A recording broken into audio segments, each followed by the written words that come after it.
미국과 이제 우리나라를 비교한다 그러면 미국은 그래도 이제 쭉 성장을 했고 그 주식을 통해서 국민들이 노후도 이제 보장을 받고 네. 그런 좋은 경험들이 있어서 성공의 경험이죠. 지금도 네. 계속 투자를 하는 것 같은데 국내 같은 경우에는 주식보다는 이제 부동산에 좀 많이 투자를 해오지 않습니까? 그리고 네. 주식으로 아까 닷컴 버블 때도 그랬고 그다음에 금융위기 때도 그랬고 손해를 본 나쁜 기업들을 좀 개인 투자자들이 좀 많이 있는 것 같은데 그 두 시장의 차이가 있다고 하면 어떤 좀 차이가 있을까요? 사실 뭐 미국 사람들이 본질적으로 한국 사람들보다 뭐 이렇게 참을성이 많아서 이런 건 아닌 것 같고요. 미국은 제도적으로 401k라고 하는 퇴직연금이 80년대 초부터 주식시장으로 많이 들어왔어요. 이건 그냥 자동 장기 투자입니다. 예. 그리고 안정적으로 돈이 계속 들어오는 투자니까 예. 이것 자체가 시장을 안정적으로 끌어올리는 동인이 됐고 예. 또 투자하는 입장에서는 그냥 내가 매일매일 시세를 보고 이런 거 아니니까 자동적으로 월급 받을 때 투자가 되는 장기 투자가 됐던 측면이 있는 것 같고 한국의 경우에는 저는 너무 비싼 가격에 그냥 분위기를 타고 들어온 돈이 시장 꺾일 때 손해를 보면서 예. 그래서 이제 매우 흥미로운 사실은요. 우리나라가 처음 그 주식형 펀드 열풍이라기보다 주식형 펀드라는 게 처음으로 자리를 잡고 막 경제지 같은데 펀드 매니저 인터뷰가 실리고 이런 것들 문헌으로 보면 94년인 것 같아요. 94년. 예, 그때가 주가 지수가 한 1100 할 때, 1000에서 1100 갈 때예요. 예. 외환위기 때 280까지 빠졌잖아요. 예. 그래서 94년에 돈이 바짝 들어왔다가 99년도 바이코리아 펀드 때 돈이 들어와요. 네. 그때 저점은 280이고 한 850까지 올라가니까 돈이 들어와요. 네. 그래서 돈이 들어오면 1000까지 갔죠. 예. 그래서 지금 한국의 개인 투자가들이 주식을 사면서 미국으로부터 독립이다 이런 얘기가 처음 나온 게 아니고요. 그때도 그런 얘기 나왔어요. 다 살 수는 없잖아요. 예. 누가 팔아야 사잖아요. 예. 그러니까 그때는 바닥에서 외국인이 사고 고점에서 외국인이 파는 한국 가게가 비싸게 주식형 펀드 형태로 산 거고 2000년대 중반에도 중국 펀드 이럴 때 2007년 이럴 때 많이 들어오다 보니까 예. 이게 참 그런 게 투자라고 하는 게 어떻게 보면 싸게 사서 비싸게 팔아야 되는데 근데 내 마음이 시키는 대로 하면요 비싸면 좋아 보이고 싸면 겁이 많아져요. 그게 왜 그러냐면 사람이 미래를 몰라서 그래요. 예. 미래라는 게 우리가 현재와 미래는 굉장히 이질적인 세상인데 예. 사실 정확히 말하면 아무도 모르죠. 네. 우리는 예상을 할 뿐이에요. 예언이 아니고. 그러다 보니까 미래에 대한 전망에 가장 많은 가중치를 두고 영향을 주는 게 지금 보이는 거예요. 네. 내가 경험한 거 지금 현재 경험한 가까운 과거가 미래로 지속이 될 거라고 믿는 편향이 존재하는 것 같아요. 그래서 저는 투자라고 하는 게 고점에서 샀더라도 기다림이 있어야 된다고 봐요. 네. 내가 뭐 의사결정을 잘못한 게 아니라 그러면은 떨어질 때 안 팔면은 내 손해가 확정되는 거 아니거든요. 네. 우리나라에서 장기 투자의 효용이 입증된 몇몇 안 되는 주식이 삼성전자인데요. 네. 코로나 팬데믹 이후로 주가가 제일 조금 오른 게 삼성전자일걸요? 예. 맞아요. 바이오는 몇 배씩 올랐는데요. 예. 그럼 삼성전자 우리 주위에 저희 고객들 중에서도 삼성전자 투자해서 부자가 되신 분들이 계신데 그야말로 장기 오랫동안 들고 있었던 성과를 본 거거든요. 네. 그래서 저는 주식은 어디가 고점일지 몰라요. 저는 네. 요즘이 조금 과하게 많이 오른 거 아닌가라는 생각이 드는 건 들지만은 예. 그걸 정확히 맞춰서 할 수는 없어요. 네. 모르는 거고 안 하는 분은 저는 지금이라도 해야 되는데 조금은 내가 견딜 수 있는 그러면 장기 투자의 유체는 뭐냐면 여윳돈을 갖고 해야 돼요. 결국 그거네. 네. 예. 결국 부자들이 돈을 버는 거는 주식 말고 돈이 있어요. 내가 주식도 당연히 있는데 약세장이더라도 우리는 투자자들은 주식을 안고 약세장을 맞이하게 돼요. 네. 그럼 떨어졌을 때 과하게 떨어져서 살 수 있는 돈이 있으면 네. 떨어지면 또 기회가 되는 거거든요. 예. 그래서 포지션을 굉장히 잘 잡는 게 중요하고 그러니까 내가 감내할 만한 포지션으로 해야 시간을 이길 수가 있는데 예. 또 요즘 조금 걱정이 되는 건 너무 조급해요. 그렇죠. 예, 너무 조급하고 이것이 지금까지는 좋았지만 지난 7개월은 굉장히 예외적인 경우이기 때문에 조금 시간을 이길 수 있는 돈인가? 왜냐하면 주식은 견해를 가질 수 있지만 몰라요. 내가 안다고 생각하면 안 돼요. 혹시라도 작은 확률이라도 어떤 일이 벌어졌을 때 내 포지션이 청산되지 않을 정도의 것을 가지고 해야 여유가 있으면 떨어지면 뭐가 문제예요? 더 사면 되잖아요. 그러니까 조금은 여윳돈을 갖고 긴 호흡으로 하는 게 장기적으로 네. 승률을 높이는 길이라고 저는 봅니다. 그러니까 떨어지더라도 여윳돈으로 해야지 버틸 수 있는 힘이 있다. 그럼요. 그렇죠. 그럼요. 이제 센터장님은 그렇게 장기 투자를 네. 권고하고 강조하시는데 사실 우리 주변 사람들 한국 이 투자자들 보면은 단타 매매 이런 게 또 사실은 많지 않습니까? 네. 이게 어떻게 보면 한국 사람 기질에 DNA에 좀 맞는가 하는 생각도 좀 드는데 예. 그 어떻습니까? 지금 장기 투자의 어떤 장점 네. 내지 강점을 다시 한번 좀 정확하게 설명해 주시죠. 왜 단타 매매가 위험하고 네. 상대적으로 장기 투자로 가야 되는지 주식 투자. 일단 지금의 저는 성장주를 바라보는 그 관점은요. 네, 내가 사도 누가 금방금방 비싸게 사주는 사람들이 존재해요. 네, 네. 근데 대부분의 투자는 사실 어떻게 보면 싸게 사서 비싸게 파는 게 저는 투자라고 생각해요. 그러면은 주식이 싸다라는 건 매우 주관적이죠. 난 이 기업의 가치가 10,000원이라고 생각하는데 이 주식이 8,000원이야. 네, 그럼 싸잖아요. 예, 자, 그러면 10,000원인 주식이 정말 답이냐? 이것도 답은 없지만 결국 어떤 생각을 가지고 나의 견해를 갖고 투자를 해야 되는 거니까요. 10,000원짜리 적정 주가를 가진 주식이 8,000원이라는 걸 발견하는 거는 나의 노력이에요. 네, 그러면 시장이 바보가 아니라 시장이라고 하는데 여러 사람들의 의견이 집단 지성에 그럴 땐 8,000원이에요. 네, 이 가치를 시장은 모르는 거예요. 네, 내가 이걸 선제적으로 봐서 주식을 샀다고 하더라도 시장이 언제 10,000원으로 이 가치를 알아줄지는 내가 다른 사람의 마음을 알 수가 없어요. 예. 그래서 우리가 가치 투자라고 싸게 산다라고 하면 네, 다른 사람들이 언제 나의 진가를 알려줄 걸 내가 가늠할 수 없기 때문에 장기라고 하는 개념이 네. 들어가 있는 거예요. 아, 근데 이런 게 없는 건 지금처럼 성장의 사람들이 매혹이 되면 스토리텔링에 매혹이 돼요. 그렇죠. 그럴듯한 스토리, 네. 적정 밸류에이션보다는 어떤 정보. 조금 여러 가지 네. 정보라든가 뉴스 플로우, 네. 그럴듯한 이야기에 예. 편입이 되는 건데, 그래서 저는 장기 투자라고는 아까 말씀 싸게 사서 비싸게 파는 게임이 주식 투자의 본질이라고 저는 보는데, 그게 기본적으로 시간을 이긴다라고 하는 게 견뎌야 된다는 게 좀 들어가 있다고 생각이 되고, 네. 언제 주식을 그 시장의 사람들이 주식 투자는 이제 미인 투표란 얘기도 하거든요. 상대방이 좋을 것 같은 게 많으면 주가가 올라가는 거고 이런 건데 그러니까 다수가 알아주길 이제 기다려야 되죠. 네. 배당이 가진 중요성은 그 기약 없는 시간을 견딜 수 있게 해주는 힘이 배당이고 네. 특히 한번 배당 투자해 보시면 재미있어요. 네. 요즘 뭐 분기 배당 주는 데는 뭐 조금 그렇지만 연말에 한 번씩 배당이 저금리 같은 돈이 막 들어오거든요. 예. 그래서 주식이 장기 투자에서 위너가 됐다. 뭐 주식이 뭐 여러 가지 문헌 연구 조사들이 많아요. 네. 주식이 오래 기다리면 벌었다라는 건데 그런 걸 가능하게 했던 것 중에 하나도 배당의 재투자예요. 네. 배당은 주식 더 사고 이런 것들이기 때문에 네. 조금 요즘은 좀 호흡이 빠른 것 같고 또 투자라고 하는 게 뭐 답이 있겠어요. 뭐 장기 투자 말하지만 단기로라 해서 돈을 벌면 결과가 중요한 건데 네. 이제 저의 걱정은 이렇게 주식 사자마자 즉각 누가 더 높은 가격에 사주는 그런 긍정적인 피드백이 나타나는 거는 매우 예외적인.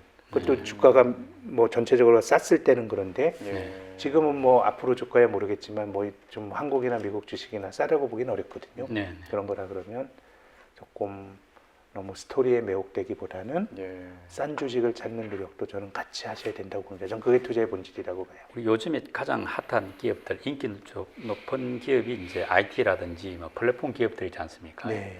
근데 이 기술이라는 건 대신에 굉장히 빨리 바뀌고 네. 지금 앞서가는 기술이 새로운 기업에 의해서 또 경쟁에 도태되는 이런 걸 많이 봤거든요.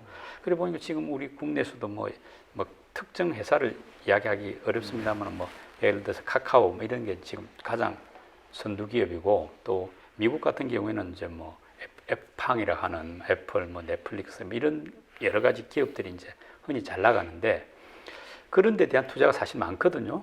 근데 이런 게 과연 10년 후 장기 보유했을 때 그때도 괜찮을지는 알 수가 없는 거 아닙니까? 네. 그래서 상당히 위험도 해 보이는데 이런데 어떻게 보십니까? 저는 모르겠어요. 그게 또 닷컴 버블 때와 비교를 해보면 네, 지금에 있는 기업들이 훨씬 더 나은 거는 맞아요.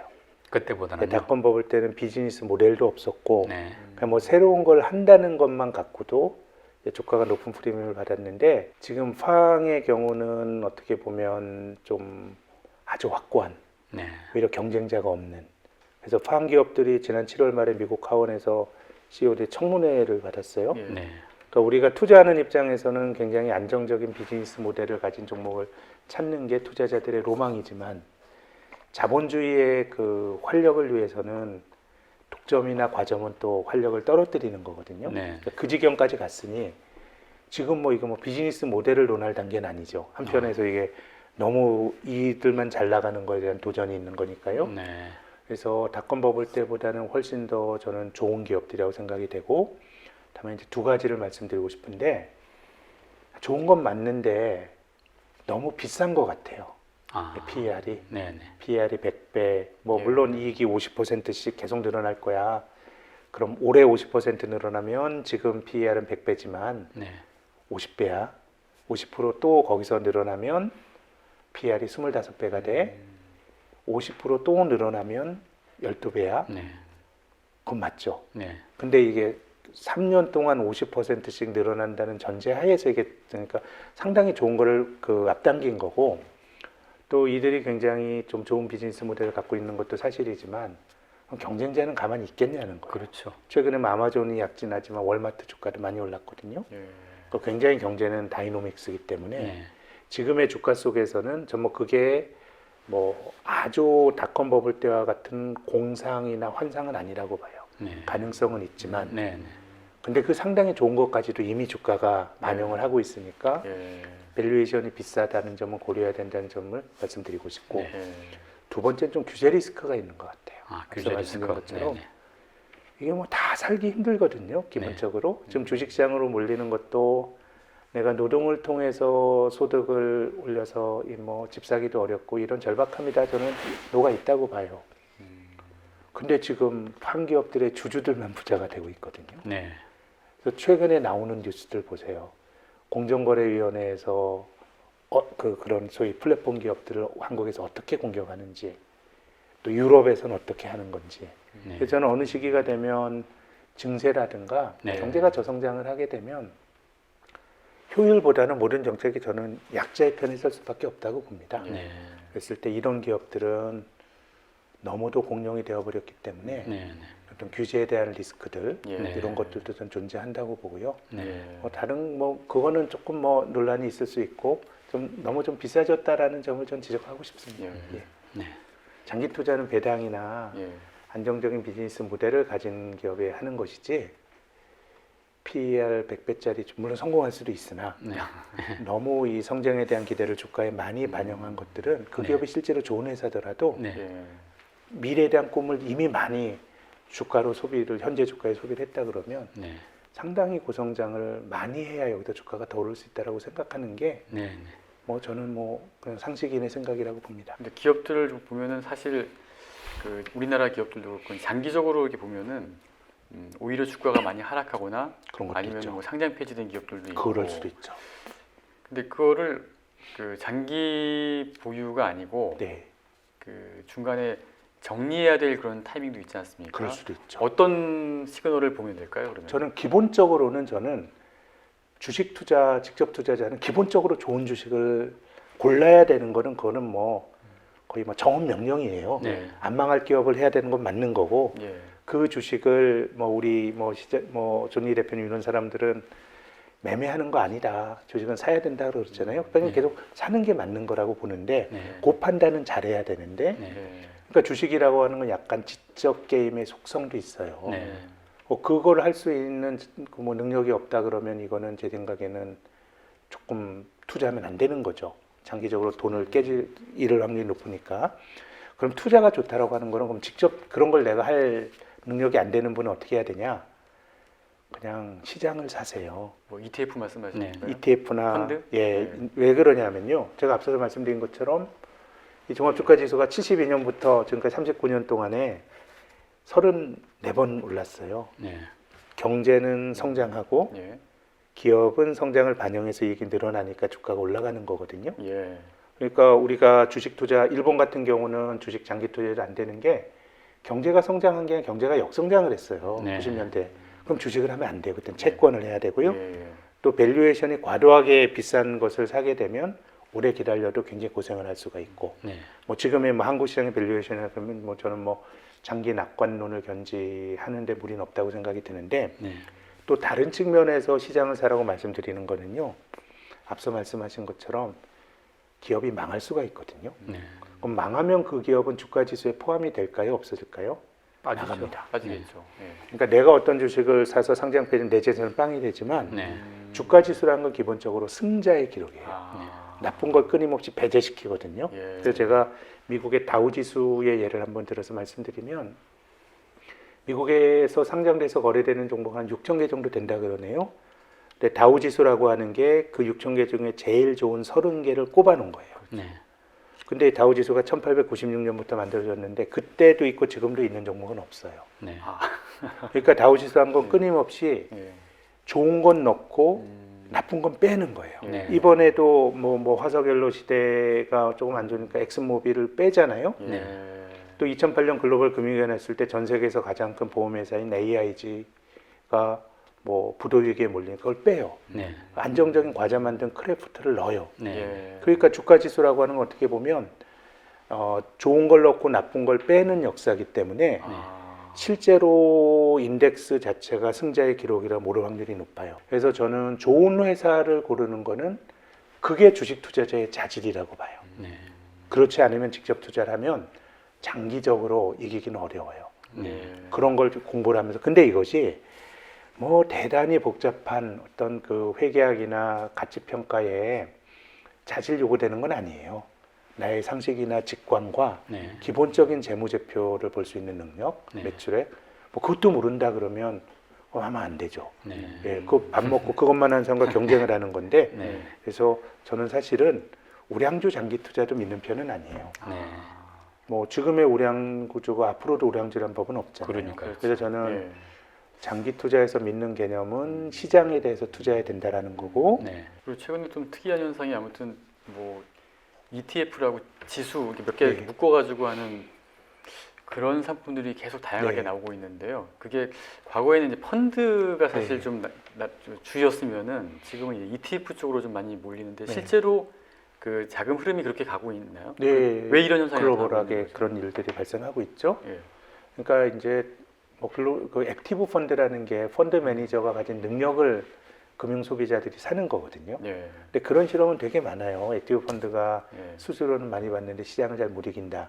시장을 못 이기는 핵심이 수수료가 높아서 그래요. 네. 내가 직접 하고 아. ETF는 수수료가 쌉니다. 예. 그렇기 때문에 이제 그쪽으로 돈이 몰리는 거는 네. 전 세계적인 학습 효과라고 생각이 되고 예. 다만 저는 ETF가 제가 앞서서 시장을 사는 게 장기적으로 아주 경제가 하거나 아주 밸류에이션이 높은 상황이 아니라 그러면 시장을 사는 게 뭐 보통 사람이 주식에서 돈을 버는 건 그거다라고 이제 말씀을 드린 건데요. 예. 그 섹터 ETF나 이런 건 ETF의 본질에 맞지는 않는다고 봐요. 섹터 ETF요. 그러니까 뭐 세분화된 ETF는 네. 주식을 사는 것과 똑같아요. 그럼 물론 이제 이렇게 생각할 수도 있죠. 야, 바이오 중에 뭐가 되는지 몰라. 근데 바이오 ETF를 되면 그 중에 하나 되는 걸 반영할 수도 있지만 그 안에 있는 종목들의 상관성이 너무 커가지고 네.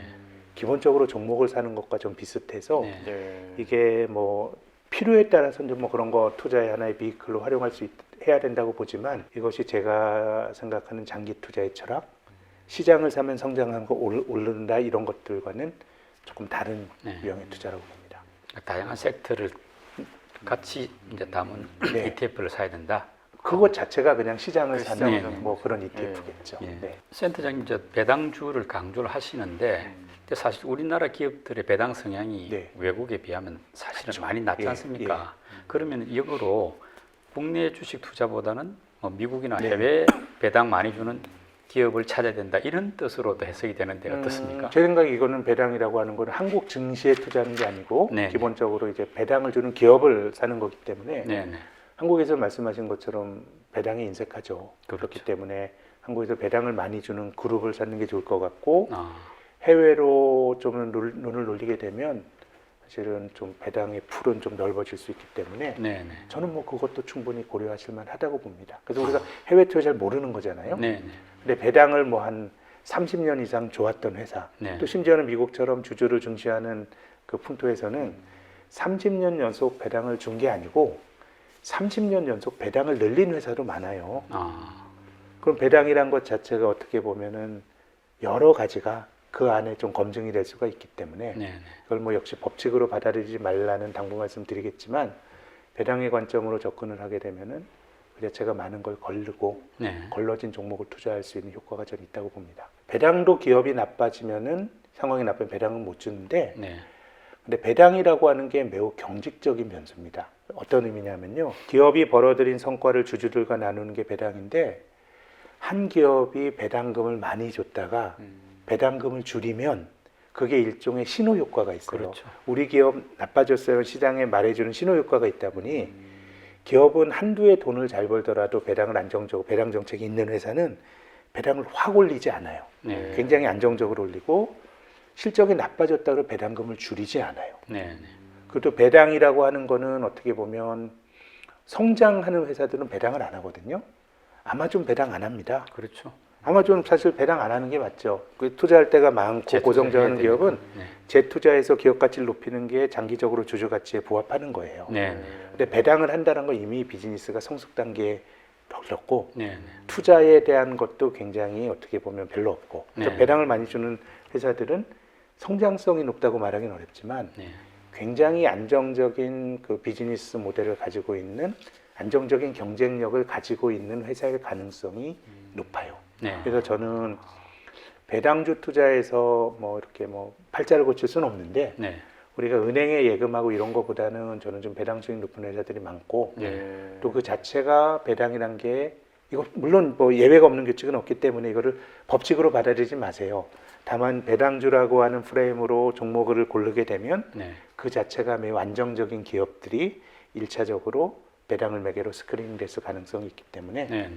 배당주에 대해서도 한번 같이 고민을 투자의 일부로 저는 배당주도 해야 된다고 봐요. 그리고 센터장님 같은 경우에 이제 그 주주 자본주의 운동, 소액 네. 주주 자본주의 운동 이런 것도 좀 필요성을 제기한 걸로 알고 있고 그런 이야기는 즉 우리 현재의 어떤 주식 관련 제도나 네. 법규에 상당한 어떤 문제도 없지 않다. 네.